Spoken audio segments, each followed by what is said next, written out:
Hello दोस्तों, नमस्कार। स्वागत करता हूं आप सभी प्रिय विद्यार्थियों के पैरामेडिकल और नर्सिंग के number 1 platform study with Ritesh पे। आई होप आप सभी लोग अच्छे होंगे एंड स्वस्थ होंगे।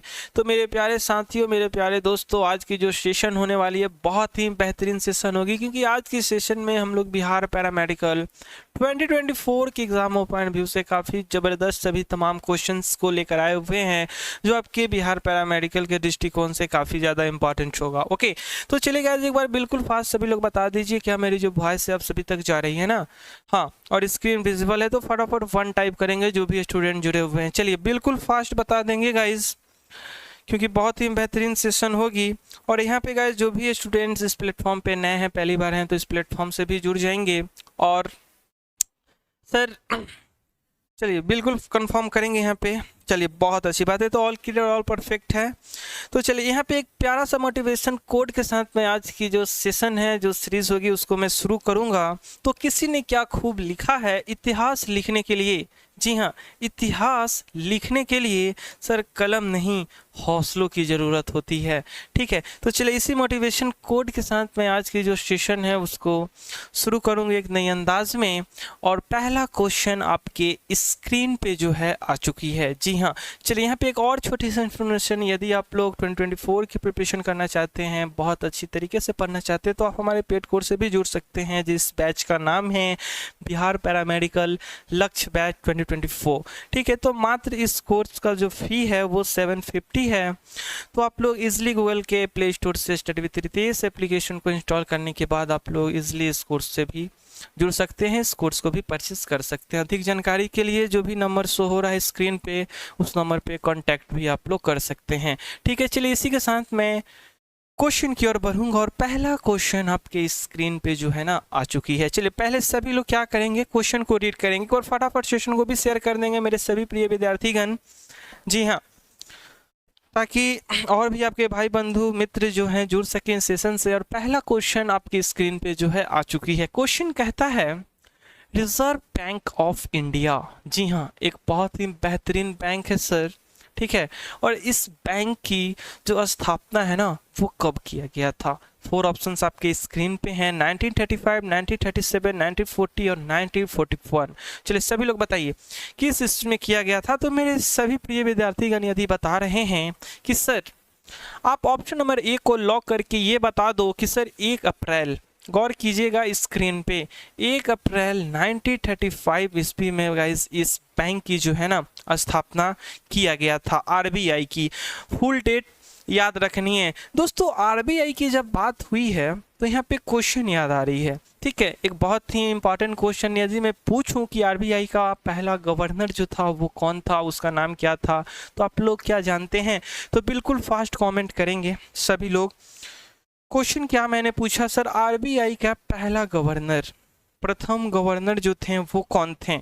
चलिए, हाँ, आरबीआई प्रथम गवर्नर। क्वेश्चन को पूरे लिखेंगे आप लोग और आंसर बिल्कुल फास्ट दीजिए सर। हाँ, चलिए क्या बात है, आरबीआई का सर प्रथम जो भारतीय गवर्नर जो हुआ वो उनका जो नाम था ना, क्वेश्चन किया गया है आपके बिहार पैरामेडिकल की एग्जाम में, तो याद रखिएगा सर, सीडी देशमुख नामक व्यक्ति जो थे ना वो आरबीआई के प्रथम गवर्नर के रूप में बच्चों नियुक्त हुए थे।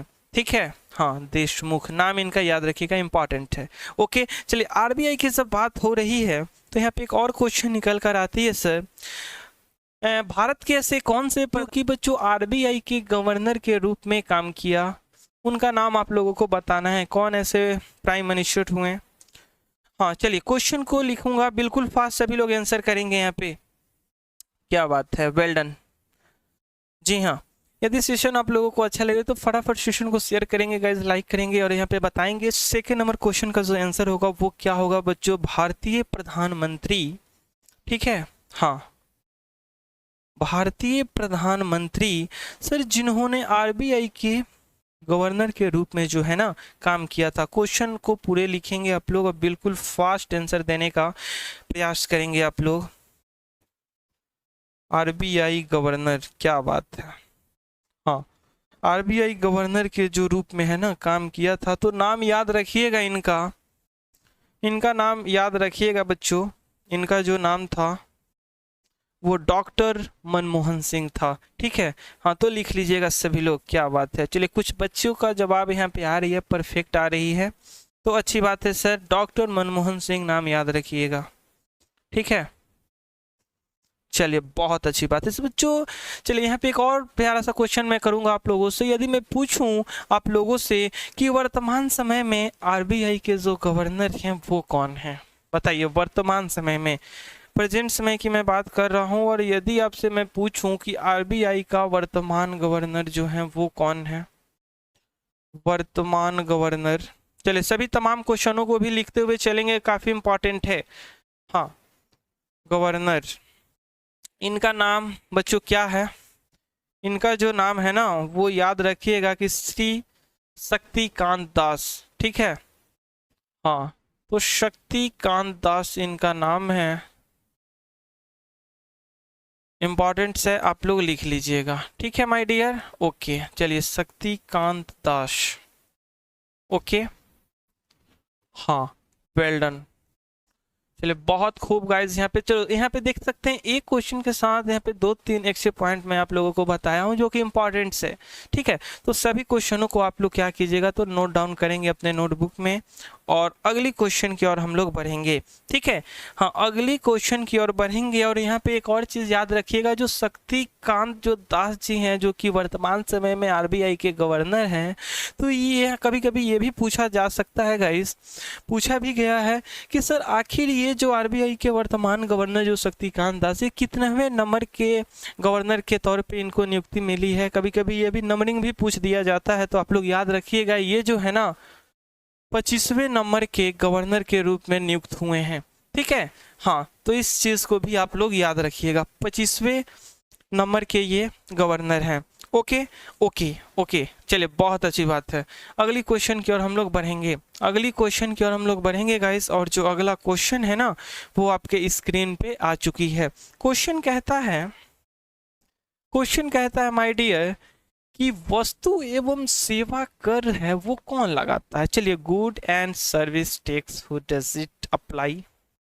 चलिए किसके द्वारा गाइस यहाँ पे जो है ना हम लोग वस्तु एवं सेवा कर लगाते हैं। बच्चों जो भी ये सेशन देख रहे हैं, जो भी सेशन नोट्स कर रहे हैं क्वेश्चनों को, तो बहुत ही फायदेमंद होगा आपके लिए यदि आप लोग बिहार पैरामेडिकल 2024 की तैयारी कर रहे हो, ठीक है, या करना चाहते हैं, उन सभी के लिए, ठीक है। क्योंकि सभी जो क्वेश्चंस हैं, कुछ ऐसे भी क्वेश्चंस आपको देखने को मिल रहे हैं जो क्वेश्चन रिपीटेड हैं, यानी आपके बिहार पैरामेडिकल की एग्जाम में किसी न किसी साल वो सभी तमाम क्वेश्चंस को पूछे गए हैं, ठीक है। तो यहाँ पे चलिए बताना है केंद्र सरकार, राज्य सरकार, नगर निगम, या ए तथा बी दोनों। चलिए बिल्कुल फास्ट करेंगे गाइस सभी लोग आंसर यहाँ पे। हाँ, और जो भी स्टूडेंट जुड़े हुए हैं सभी का अभिनंदन है जी। चलिए बिल्कुल फास्ट बताइए, यहाँ पे सभी लोग बिल्कुल फास्ट बताएंगे, क्या बात है। चलिए बिल्कुल फास्ट बताएंगे। हाँ हाँ हाँ। और यहाँ पे गाइस एक और छोटी सी मोटिवेशन कोड, काफ़ी लोग बोलते हैं कि भगवान के भरोसे एग्ज़ाम हमारा निकल जाए, भगवान के भरोसे ये हो जाए वो हो जाए। तो गाइस यहाँ पे किसी ने क्या खूब लिखा है कि भगवान के भरोसे कभी मत बैठो, भगवान के भरोसे कभी मत बैठो, क्या पता भगवान तुम्हारे भरोसे बैठे हो। इसलिए गाइस जो भी है स्वयं करने का आदत डालो, स्वयं करने की कोशिश करो, ठीक है। तो आगे आने वाला जो कल होगा वो बेहतरीन होगा।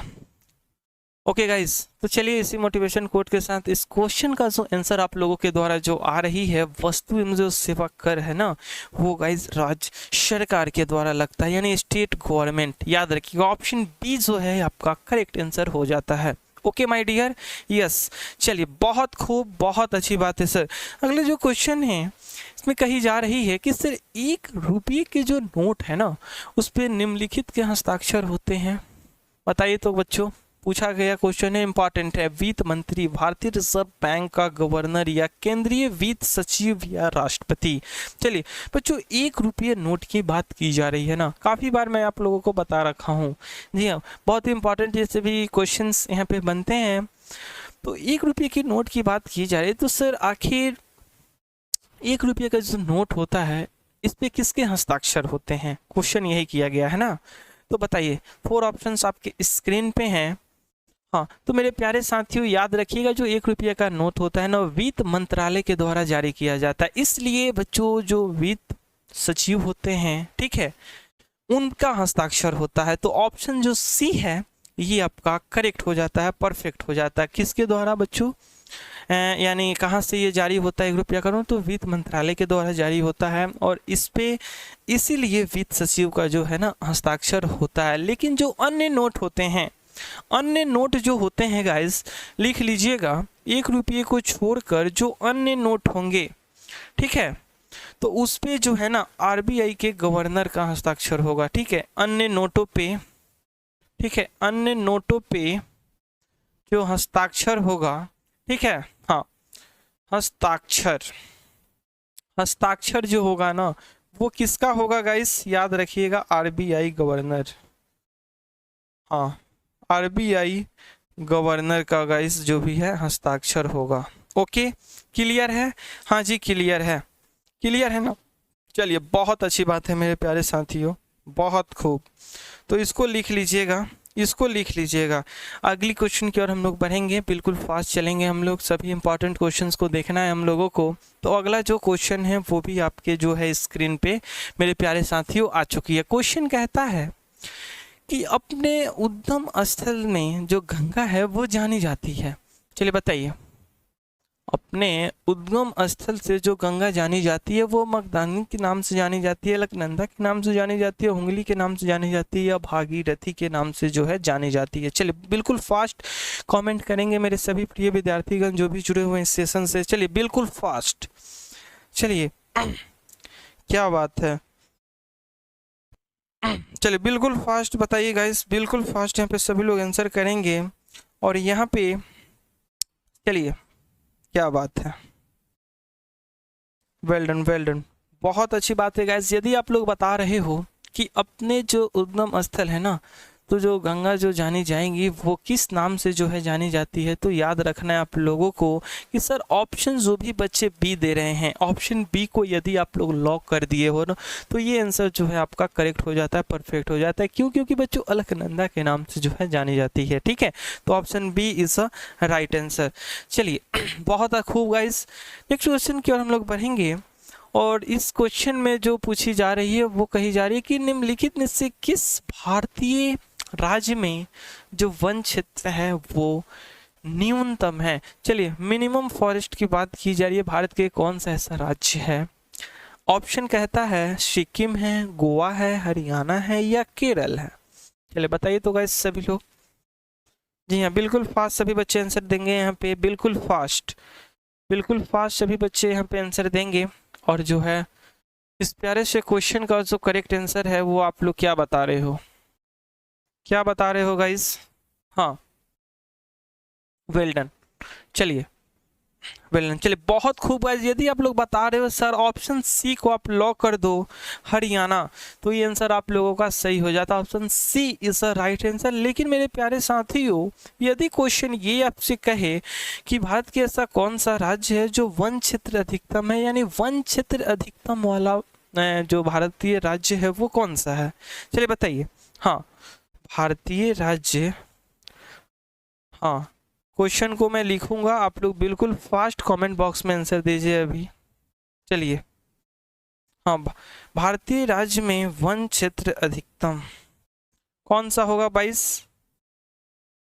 क्या बात है, वेल डन, बहुत खूब गाइस। यदि आप लोग बता रहे हो सर वो जो राज्य है ना वो भारत का एक ही ऐसा राज्य है जो कि वन क्षेत्र अधिकतम के मामले में अग्रणी है, तो याद रखिएगा वो आपका मध्य प्रदेश है। ठीक है, मध्य प्रदेश नाम याद रखिएगा। ठीक है, हाँ, भारत के इस राज्य का नाम याद रखिएगा, मध्य प्रदेश। ठीक है, वन क्षेत्र अधिकतम के मामले में ये अग्रणी देश यानी अग्रणी राज्य है। ठीक है, चलिए बहुत खूब गाइस। अगली क्वेश्चन की ओर हम लोग बढ़ेंगे, बिल्कुल फास्ट चलते हैं हम लोग, सभी तमाम क्वेश्चनों को हम लोगों को देखना है। और जो अगला क्वेश्चन है वो है कावेरी जो नदी है ना वो कहाँ से कहाँ की ओर बहती है, पश्चिम भारत में, उत्तर भारत में, मध्य भारत में, या दक्षिणी भारत में। चलिए बताइए तो गाइस सभी लोग। क्या बात है। बात किया जा रहा है कावेरी। हाँ, जो नदी है वो बहती है पश्चिम भारत में, उत्तर भारत में, मध्य भारत में या दक्षिण भारत में। कहाँ पे बहेगी गाइस, किस दिशा की ओर बहती है? हाँ, तो याद रखिएगा, जो भी स्टूडेंट्स बता रहे हैं कि सर ऑप्शन डी को आप लॉक कर दो, ये दक्षिण भारत में जो है ना बहती है कौन सी नदी, तो कावेरी नदी। ठीक है, हाँ, कावेरी नदी जो है ना वो दक्षिण भारत में बहती है। ठीक है, चलिए यहाँ पे नदियाँ की बात हो रही है दोस्तों, तो यदि मैं क्वेश्चन आप लोगों से पूछूं, गौर कीजिएगा स्क्रीन पे। हाँ चलिए, हाँ यदि मैं पूछूं आप लोगों से भारत की सबसे बड़ी नदी कौन सी है, तो आप लोग क्या बताओगे, बताइए तो गाइस। हाँ, भारत की पहली सबसे बड़ी नदी, चलिए बिल्कुल फास्ट बताओ सभी लोग। हाँ, सबसे बड़ी नदी गाइस कौन सी है? चलिए बहुत खूब। हाँ, पहली सबसे बड़ी नदी की जी मैं बात यहाँ पे कर रहा हूँ, तो आप सभी प्रिय विद्यार्थी गाइस आंसर क्या दे रहे हो, क्या बता रहे हो? याद रखिएगा, याद रखना है गाइस, वो जो नदी है वो गोदावरी नदी हो जाती है। ठीक है, गोदावरी नदी। ठीक है, चलिए सभी लोग लिखने का भी प्रयास करेंगे बिल्कुल फास्ट। एक बार सेशन को शेयर लाइक करेंगे यदि सेशन आप लोगों को अच्छा लग रही है। अगला जो क्वेश्चन यहाँ पे बनेगा वो पूछा जा सकता है आपके बिहार पैरामेडिकल की एग्जाम में कि दूसरी सबसे बड़ी नदी की यदि जिक्र किया जाए तो वो कौन सी नदी होगी गाइस? दूसरी सबसे बड़ी नदी, दूसरी, हाँ सबसे बड़ी नदी की यदि बात यहाँ पे किया जाए तो वो कौन सी है? चलिए बिल्कुल फास्ट यहाँ पे सभी लोग आंसर देंगे। हाँ बिल्कुल फास्ट यहाँ पे आंसर देंगे गाइस। याद रखनी है आप लोगों को कौन सी, तो कृष्णा नदी है। ओके, हाँ, एंड मैं जब तीसरी नदी की यदि पूछ लूँ गाइस, फर्स्ट सेकेंड हम लोगों ने देख लिया, अब आइए तीसरा को भी जान लेते हैं गाइस। आखिर भारत की तीसरी सबसे बड़ी नदी जो है वो कौन सी है? तीसरी सबसे बड़ी जो नदी है वो मेरे प्यारे साथियों, वो मेरे प्यारे दोस्तों, वो जो नदी है ना वो कावेरी नदी होती है। ठीक है, याद रखिएगा कावेरी नदी। ठीक है, चलिए बहुत खूब, बहुत अच्छी बात है बच्चों। तो इन सभी एक्स्ट्रा पॉइंट को भी आप लोग नोट कीजिए, यानी एक क्वेश्चन के साथ कितने सारे क्वेश्चन यहाँ पे रिलेट करते हैं, इन सभी क्वेश्चनों को मैं ऑफ कोर्स बताया करता हूँ हर एक क्लास में। ठीक है, हर एक सेशन में, तो सभी क्वेश्चनों को भी आपको नोट डाउन करना होगा। और इसी के साथ मैं अगली क्वेश्चन की ओर बढ़ूंगा। ठीक है, चलिए बताना है गाइस, जो नेक्स्ट क्वेश्चन है आपकी स्क्रीन पे मेरे प्यारे साथियों है वो आ चुकी है। क्वेश्चन कहता है कि घना पक्षी अभ्यारण्य जो है ना ये किस राज्य में है? भारत के ऐसा कौन सा राज्य है जहाँ पे घना पक्षी अभ्यारण्य है? हाँ चलिए, उत्तराखंड, राजस्थान, हिमाचल प्रदेश, ठीक है, या असम? चलिए बताइए सर। हाँ चलिए बिल्कुल फास्ट बताइए गाइस, 4 ऑप्शंस आपके स्क्रीन पे है। ठीक है, 4 जो ऑप्शन है ना वो आपके स्क्रीन पे है, उत्तराखंड, राजस्थान, हिमाचल प्रदेश या असम। क्या बात है। चलिए, तो यहाँ पे जो भी स्टूडेंट जुड़े हुए हैं सभी का स्वागत है, अभिनंदन है। एक बार फटाफट सभी लोग सेशन को लाइक शेयर करेंगे। और यहाँ पे यदि आप लोग बता रहे हो सर कि घना पक्षी अभ्यारण्य वाला जो राज्य है ना वो कौन सा है, वो कौन सा है गाइस, बताइए सभी लोग यहाँ पे। चलिए बहुत खूब, यदि आप लोग बता रहे हो सर, यदि आप लोग बता रहे हो राजस्थान ऑप्शन बी, तो ये जो जवाब है, ये जो आंसर है ये सही हो जाएगा। क्यों? क्योंकि सर यहाँ पे राजस्थान के भरतपुर जिले में घना पक्षी अभ्यारण्य जो है वो स्थित है। ठीक है, हाँ ये एक उद्यान है गाइस, याद रखिएगा, ये एक राष्ट्रीय उद्यान है, याद रखना है आप लोगों को। और यहाँ पे ये भी चीज़ को मेंशन आप लोग कर लेंगे सर, राजस्थान के भरतपुर जिले में ये स्थित है घना पक्षी अभ्यारण्य। ठीक है, हाँ भरतपुर जिले में स्थित है। चले, तो कभी कभी यहाँ पे जिला भी दिया जा सकता है, तो आप लोगों को कंफ्यूज नहीं होना है। ठीक है, हाँ राज्यों का नाम ना देकर यहाँ पे जिला भी कभी कभी पूछ दिया जाता है, जगह का नाम भी पूछ दिया जाता है, इसलिए मैं आपको ये चीज़ बता दिया। ओके, चलिए तो लिख लीजिएगा, सभी लोग इसको लिख लेंगे, बिल्कुल फास्ट लिख लेंगे। ओके, हाँ चलिए, यहाँ पे बच्चों उद्यान की बात हो रही है, ठीक है। तो यहाँ पे क्वेश्चन निकल कर आती है, इंपॉर्टेंट जो क्वेश्चन है, यदि मैं पूछूं आप लोगों से कि जिम कॉर्बेट राष्ट्रीय उद्यान जो है ये कहाँ पे स्थित है, भारत के किस राज्य में स्थित है गाइस, बताइए। तो सभी लोग यहाँ पे इससे मिलते जुलते क्वेश्चन, राष्ट्रीय उद्यान, ठीक है। चलिए सभी लोग आंसर करेंगे बिल्कुल फास्ट। उद्यान जो है ना, हाँ, जिम कॉर्बेट राष्ट्रीय उद्यान की यदि मैं बात करूं, ये गाइस भारत के किस राज्य में जो है ना वो स्थित है। चलिए बिल्कुल फास्ट आंसर सभी लोग यहाँ पे दे रहे हैं, वेल डन सर। याद रखिएगा जो जिम कॉर्बेट राष्ट्रीय उद्यान है ना, ये उत्तराखंड राज्य के नैनीताल जिले में स्थित है। तो इस चीज को भी आप लोग लिख लेंगे, ठीक है। कहाँ पे, किस भारत के किस राज्य में स्थित है, तो उत्तराखंड, ओके। हाँ, उत्तराखंड के नैनीताल जिले में जो है ना गाइस स्थित है, नैनीताल, ठीक है। नैनीताल जिले में जो है ना वो स्थित है, बिल्कुल यहाँ पे फास्ट सभी लोग लिख लीजिएगा, ओके। हाँ, इसको जो है ना, इसको जो लिख लीजिएगा आप लोग सभी लोग, ओके। हाँ चलिए, और क्वेश्चन जो है एक और निकल कर आती है कि यदि मैं पूछूं कि भारत का पहला राष्ट्रीय उद्यान कौन सा है, उसका नाम क्या है, तो क्या आप लोग बता सकते हैं। तो बिल्कुल फास्ट मेरे सभी प्रिय विद्यार्थीगण यहाँ पे जवाब देंगे, भारत का पहला राष्ट्रीय उद्यान का नाम आप लोग बता दो सर। चलिए, भारत का या कौन सा है, सभी लोग बिल्कुल फास्ट बताइए, राष्ट्रीय उद्यान कौन सा है मेरे प्यारे साथियों, मेरे प्यारे दोस्तों। क्या बात है, वेल डन। याद रखिएगा दोस्तों, यही राष्ट्रीय उद्यान जो कि भारत के उत्तराखंड राज्य के नैनीताल जिले में स्थित है, जिम कॉर्बेट राष्ट्रीय उद्यान, नाम याद रखिएगा, जिम कॉर्बेट राष्ट्रीय उद्यान, ठीक है। हाँ, जिम कॉर्बेट राष्ट्रीय उद्यान, ओके, राष्ट्रीय उद्यान।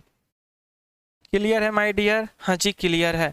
चलिए, तो सभी लोग इसको बिल्कुल फास्ट, इन सभी एक्स्ट्रा क्वेश्चनों को भी आप लोग नोट डाउन कर लेंगे और अगली क्वेश्चन की ओर हम लोग बढ़ेंगे, ठीक है। अगला जो क्वेश्चन है वो भी आपके स्क्रीन पे मेरे प्यारे साथियों जो है ना वो आ चुकी है। क्वेश्चन कहता है, गौर कीजिएगा सभी लोग, कि सर भारत में हरित क्रांति के जनक जो है वो कौन कहे जाते हैं, MS स्वामीनाथन, वाई सुदर्शन, वर्गीस कुरियन, या इनमें से कोई नहीं। चलिए, बात किया जा रहा है सर बिहार पैरामेडिकल के एग्जाम में दोस्तों क्वेश्चन किया गया था, है ना, ये हरित क्रांति के जनक के रूप में किसे हम लोग जानते हैं। ये P/Q का क्वेश्चन है। जी हाँ, जैसा कि मैंने आपको सेशन शुरू होने से पहले बताया, सर इसमें कुछ ऐसे भी क्वेश्चंस देखने को मिलेंगे जो कि P/Q में पूछे गए हैं। सभी जो भी क्वेश्चंस होंगे वो रिपीटेड होंगे, कहीं ना कहीं किसी ना किसी साल ये सभी क्वेश्चंस का जिक्र जो है ना किया गया है। तो बताइए बच्चों कौन सा है, तो इससे रिलेटेड सभी क्वेश्चनों को आपको देखना होगा, तो जो कि मैं बताऊंगा आप लोगों को। चलिए बताइए, पहले इस प्यारे से क्वेश्चन का आंसर यहाँ पे सभी लोग बिल्कुल फास्ट दीजिए। हाँ, क्या बात है, क्या बात है बच्चों, बिल्कुल फास्ट यहाँ पे सभी लोग आंसर दीजिए। और यहाँ पे एक छोटी सी मोटिवेशन कोड मेरे प्यारे साथियों, की शिक्षा जो है ना वो कभी भी व्यर्थ नहीं होती, शिक्षा कभी भी व्यर्थ नहीं होती, भले ही वो किसी भी तरह की ग्रहण की गई क्यों ना हो। जी हाँ, यानी बच्चों किसी भी तरह की शिक्षा यदि आप लोग ग्रहण करते हो तो वो व्यर्थ नहीं हो सकती है, ठीक है। इसीलिए जितना हो सके जिज्ञासु बनने का आप लोग प्रयत्न करो, ठीक है। हाँ, अधिक से अधिक चीज जानने की प्रयास रखो। ऑफ कोर्स ये कहीं ना कहीं आपको आने वाले कल में ऑफ कोर्स इसका जो फायदा है वो देखने को मिलेगा, ठीक है, इसका जो लाभ है वो देखने को मिलेगा। तो इसी के बाद इसी मोटिवेशन कोड के साथ गाइस जो क्वेश्चन का जो जवाब होगा आप सभी प्रिय विद्यार्थियों के द्वारा आते हुए कि भारत में जो हरित क्रांति के जो जनक है ना वो कहे जाते हैं सर MS स्वामीनाथन। ऑप्शन जो आपका ए है ये 100% करेक्ट हो जाता है, परफेक्ट हो जाता है। दोस्तों यहाँ पे यदि मैं पूछूं आप लोगों से कि हरित क्रांति जो है ना ये किस चीज से संबंधित है, तो आप लोग क्या बताओगे। चलिए बताइए तो गाइस, ये क्वेश्चन किया गया था, ये क्वेश्चन जो है ना किया गया था गाइस, हरित क्रांति, ठीक है। हाँ, बिल्कुल फास्ट बताइए किस चीज से संबंधित है मेरे प्यारे साथियों। हाँ, क्या बता रहे हो? वेल डन, बहुत खूब। याद रखिएगा कि ये जो है ना खाद्यान्न से संबंधित है, ठीक है। खाद्यान्न से जो है ये संबंधित है। याद रखिएगा, पहले आपका हो जाएगा गेहूं, फिर उसके बाद चावल। ओके, हाँ, गेहूं उसके बाद आपका चावल, इससे ये संबंधित है। कहीं कहीं बच्चे कंफ्यूज हो जाते हैं, यदि क्वेश्चन आपको दे दिया जाए कि सर ये जो हरित क्रांति का जो श्रेय है वो तो आपको जाता है किसको, तो एम.एस. स्वामीनाथन जी को जाता है, लेकिन हरित क्रांति जो है ना वो किस फसल को लेकर हुआ था सबसे पहले।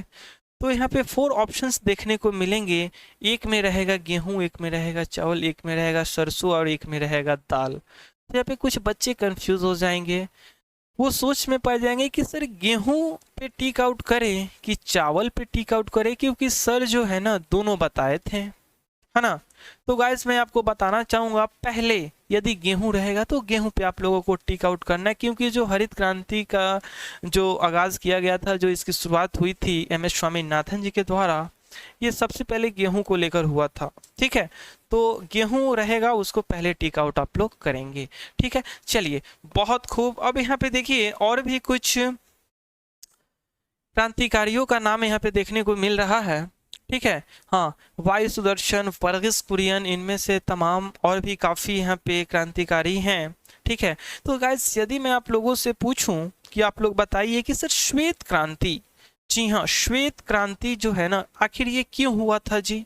श्वेत क्रांति, इसके कौन जनक कहे जाते हैं, ये भी बताना होगा आप लोगों को। चलिए बिल्कुल फास्ट बताइए सभी लोग। हाँ, तो याद रखिएगा सर, श्वेत क्रांति जो है ना दूध उत्पादन को लेकर किया गया था। किसके द्वारा किया गया था, कौन किसका श्रेय जाता है बच्चों इस क्रांति को लेकर? तो पहले तो ये आप लोग लिख लीजिए, ये जो क्रांति हुआ था दूध उत्पादन को लेकर हुआ था, ठीक है। हाँ, दूध उत्पादन को लेकर गाइस हुआ था, क्योंकि गाइस जो दूधों की जो वृद्धि है ना, इसको बढ़ाने के लिए डॉक्टर वर्गीस कुरियन जी के द्वारा किया गया था। याद रखिएगा, तो इसका जो श्रेय है किस पे जाता है, तो डॉक्टर वर्गीस कुरियन, नाम याद रखेंगे, ये इसके जनक थे, ठीक है। चलिए, क्या बात है। तो सभी लोग का जवाब जो है ना बहुत ही परफेक्ट यहाँ पे देखने को मिल रहा है मेरे प्यारे साथियों, मेरे प्यारे दोस्तों। चलिए, बहुत खूब, हाँ बहुत खूब गाइस। चलिए, यहाँ पे अगला जो क्वेश्चन बनता है वो रहेगा कि सर पीली क्रांति भी कम से कम आप लोग बता दीजिए तो जरा सा, पीली क्रांति। चलिए, 1 बाय 1 सभी चीज हम लोग सीख रहे हैं।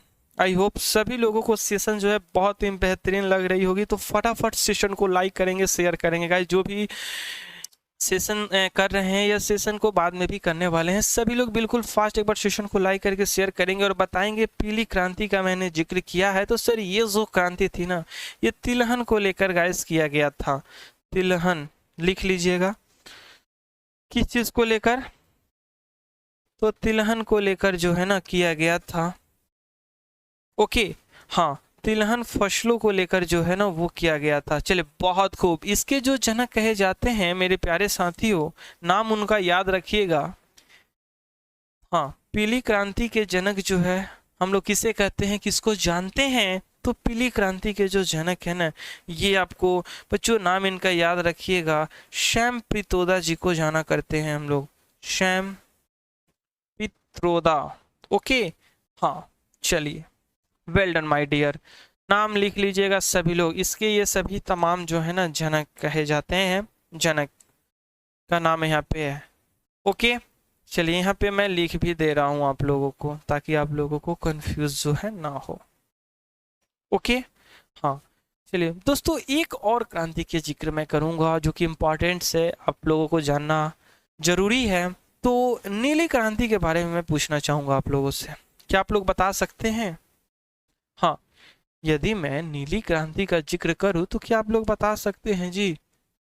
हाँ, नीली क्रांति का यदि जिक्र मैं करूं मेरे प्यारे साथियों, मेरे प्यारे दोस्तों, तो चलिए सभी लोग यहाँ पे आंसर दीजिए, बिल्कुल फास्ट आंसर देंगे गाइस। नीली क्रांति आखिर किस चीज से संबंधित थी, किस चीज से संबंध रखता है नीली क्रांति? बिल्कुल फास्ट आंसर देंगे मेरे सभी प्रिय विद्यार्थीगण। वेल डन, बहुत खूब गाइस। यदि आप लोग बता रहे हो कि नीली जो क्रांति था ना, ये मछली उत्पादन से संबंधित था। ठीक है, किस चीज से संबंधित था गाइस? हाँ, मछली उत्पादन से ये संबंधित था। इसके जो जनक कहे जाते हैं वो कौन कहे जाते हैं, बताइए जरा सा सभी लोग, सभी लोग बताइए गाइस, इसके जो जनक कहे जाते हैं वो कौन कहे जाते हैं नीली क्रांति के? हाँ, चलिए बहुत खूब, बहुत अच्छी बात है सर। नाम याद रखिएगा, दो का नाम आ जाता है हीरालाल चौधरी। ठीक है, Hiralal Chaudhary. Okay my dear, हाँ जी, चलिए बहुत अच्छी बात है। तो इन दोनों का भी नाम आप लोग याद रखिएगा। दो व्यक्तियों का जो नाम है वो आ जाता है, इसके जो भी जनक कहे जाते हैं मछली उत्पादन को लेकर, यानी मछली की जो बढ़ोतरी है बहुत ही कम हो गई थी। इसका जो है ना, इस क्रांति की जो है मेरे प्यारे साथियों, ये शुरुआत जो है किया गया था। और इस क्रांति की शुरुआत से हुआ क्या कि अनेक प्रकार की जो भी थी मशीनें निकाली गई। ठीक है, हर एक चीज़ इसके उत्पादन के मामले में, जैसा कि अभी देख ही रहे हो, टेक्नोलॉजी काफ़ी ज़्यादा बढ़ गई है, तो इसके कारण ही देखने को मिला। ठीक है, तो इन दोनों व्यक्तियों का जो है श्रेय जाता है इस क्रांति को लेकर। ठीक है, नाम याद रखिएगा इन सभी लोगों का। और इसी के साथ मैं अपनी अगली क्वेश्चन की ओर बढ़ूंगा, सभी क्वेश्चनों को आप लोग नोट डाउन कर लीजिएगा। ओके माय डियर, चलिए अगला जो क्वेश्चन है वो भी मेरे प्यारे साथियों स्क्रीन पे जो है आ चुकी है। क्वेश्चन कहता है कि भारत में निम्नलिखित में से किस क्षेत्र में लौह और कोयले का जो है ना वो सर्वाधिक भंडार है? दक्षिण से छोटा नागपुर पठार, ठीक है, या हिमालय क्षेत्र, या थार मरुस्थल? चलिए सभी लोग बताइए तो गाइस, बिल्कुल फास्ट आंसर देंगे यहाँ पे, क्या बात है। और यदि जो भी स्टूडेंट जो भी हैं, यदि आप लोगों को सेशन जो है अच्छी लग रही है तो फटाफट सेशन को लाइक करेंगे एंड शेयर करेंगे गाइस, और बताएंगे कि सर भारत में निम्नलिखित में से किस क्षेत्र में लोहे और कोयले का जो है ना वो सबसे ज्यादा इसके भंडार जो है देखने को मिलते हैं। वेल डन, चले बहुत खूब यार। ऑप्शन बी जो है करेक्ट हो जाएगा, छोटा नागपुर पठार, है ना। Option B is a correct answer and perfect answer. और नेक्स्ट जो क्वेश्चन यहाँ पे कही जा रही है वो क्वेश्चन कहती है कि सर भांगड़ा नागर बांध जो है ये निम्न में से किस नदी पर बना हुआ है? चलिए किस बांध की मैं बात कर रहा हूँ?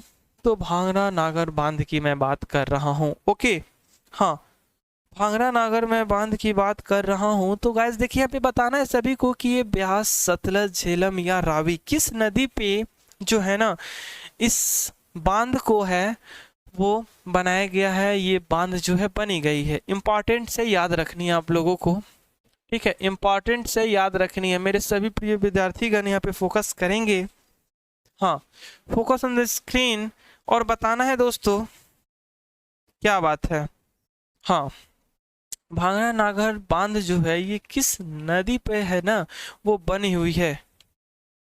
हाँ, क्या बात है, वेल डन, बहुत खूब। ये आपका जो जवाब है ये करेक्ट हो जाता है, परफेक्ट हो जाता है। सर भांगड़ा नागर बांध की यदि मैं बात करूं तो ये भारत के किस राज्य में स्थित है? बताइएगा सभी लोग, इंपॉर्टेंट है। हाँ, भांगड़ा नागर बांध की यदि मैं बात करूं तो बच्चों ये बता दो, भांगड़ा नागर बांध, भांगड़ा, हाँ, नागर बांध जो है ना, ठीक है, हाँ, भांगड़ा, ठीक है, नागर जो बांध है आपका ये भारत के किस राज्य में स्थित है? तो सभी लोग याद रखिएगा, ये जो स्थित है ना ये हिमाचल प्रदेश, भारत के हिमाचल प्रदेश राज्य में जो है ना वो स्थित है। ठीक है, याद रख स्थित है। ठीक है, चलिए बहुत खूब, बहुत अच्छी बात है बच्चों। अगला जो यहाँ पे क्वेश्चन निकल कर आती है इससे रिलेटेड, यदि मैं पूछूं कि भारत की दूसरी सबसे ऊंची बांध कौन सी है? बताइए तो सर, भारत ठीक है, भारत की दूसरी सबसे ऊंची बांध, दूसरी सबसे, ठीक है, दूसरी सबसे ऊंची जो बांध है वो कौन सी है? चलिए बिल्कुल फास्ट, वन बाय वन सभी मेरे प्रिय विद्यार्थीगण आंसर बताएंगे गाइस, कौन सी है।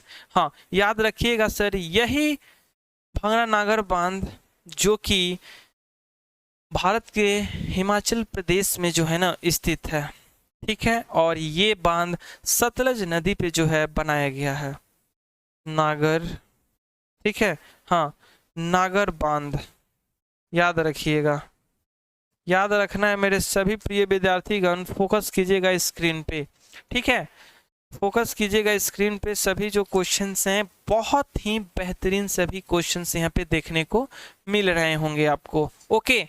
हाँ चलिए, बहुत खूब बहुत खूब। अब देखिए इससे रिलेट करते हुए क्वेश्चन जो है कैसे आपसे पूछा जाएगा, कैसे पूछा जा सकता है। तो यदि मैं आपसे पूछूं कि सरदार सरोवर बांध जो है ना ये किस नदी पर बना हुआ है? सरदार सरोवर बांध, सरदार सरोवर बांध जो है ना ये किस नदी पे बना हुआ है मेरे प्यारे साथियों? याद रखिएगा, ये जो बांध है ना, ये जो बांध है बता दीजिएगा तो मैं समझ जाऊंगा। चलिए, सरदार सरोवर बांध जो है ये किस नदी पे बना हुआ है? बिल्कुल फास्ट आंसर देंगे गाइस सभी लोग, क्या बात है। हाँ वेल डन, बहुत खूब मेरे प्यारे साथियों। यदि आप लोग बता रहे हो कि सरदार सरोवर जो बांध है ये बांध गाइस कहाँ पे स्थित है? तो नर्मदा नदी पे स्थित है, नर्मदा नदी पे जो है ना स्थित है, बनी हुई है। एक और बांध का आंसर आप लोग बताएंगे। अब हीराकुंड बांध की मैं बात करूंगा, ठीक है। हाँ इधर मैं क्वेश्चन को लिखूंगा, हीराकुंड, हीराकुंड बांध जो है ना ये किस नदी पे जो है बनाया गया है? हीराकुंड बांध किस नदी पे बनाया गया है? किस नदी पे, किस नदी पर बनाया गया? चलिए बताइए, सभी लोग आंसर देंगे इस प्यारे से क्वेश्चन का। परफेक्ट आंसर क्या होगा sir? Question mark, question mark. और ये जो क्वेश्चन है मैं आप सभी को एज होमवर्क के रूप में गाइस दे रहा हूँ, ठीक है। ये क्वेश्चन मैं आप सभी को एज होमवर्क के रूप में दे रहा हूँ। आप सभी लोग बताएंगे कि हीराकुंड बांध जो है आखिर ये किस नदी पे बनाया गया है, किस नदी पे ये बांध जो है ना स्थित है। हाँ चलिए, ये मैं बता दूंगा कि भारत के उड़ीसा राज्य में जो है ना ये बांध स्थित है, ठीक है। लेकिन अब आप लोग ये बताइएगा किस नदी पे बनाया गया है? मेरे सभी प्रिय विद्यार्थीगण बताएंगे। चलिए एज यहाँ पे जो भी है ये क्वेश्चन मैं आप लोगों को एज होमवर्क के रूप में दे रहा हूँ गाइस, ओके, ठीक है ना। तो सभी लोग यहाँ पे बताइएगा कि क्या होगा इस प्यारे से क्वेश्चन का आंसर जो है, ठीक है। तो चलिए गाइस, आज के सेशन हम लोग यहीं पे जो है ना एंड करते हैं, ओके। हाँ एक प्यारा सा मोटिवेशन कोड के साथ, ठीक है, हाँ एक प्यारा सा मोटिवेशन कोड के साथ। हाँ किसी ने बहुत ही खूबसूरत लाइन लिखा है गाइस, गौर कीजिएगा, ठीक है। यदि अच्छा लगे तो प्यारा सा लाइक ऑफ कोर्स दीजिएगा सेशन को, और इस प्यारे से क्वेश्चन का भी, कि हार वे सबक है, हार वे सबक है जो आपको बेहतर होने का मौका देता है। जी हाँ, इसीलिए यदि आप लोग हार रहे हो तो आप लोगों को डीमोटिवेट नहीं होना है। यदि आप लोग हार रहे हो, आप लोगों की पतन हो रही है, ठीक है, आप लोग गिर रहे हो, तो आप लोगों को बच्चों यहाँ पे अपने मनोबल को टूटने नहीं देना है, अपने मनोबल को जो है ना स्ट्रांग रखना है। तभी आने वाले जो कल होंगे, एक आपके मन में जो स्वप्न होंगे, एक सपना है कि हाँ मुझे ये करना है, वो करना है, ऑफ कोर्स ये पूर्ण होगा, संपूर्ण होगा। ओके गाइस, तो चलिए इसी मोटिवेशन कोट के साथ आज के सेशन में यहीं पे विराम देता हूँ। मिलूंगा नेक्स्ट सेशन में इसी तरह की सेशन के साथ। तब तक के लिए सभी लोग स्वस्थ रहो, मस्त रहो, हंसते रहो, हंसाते रहो and okay, bye bye, take care and सभी को जय हिंद, जय भारत।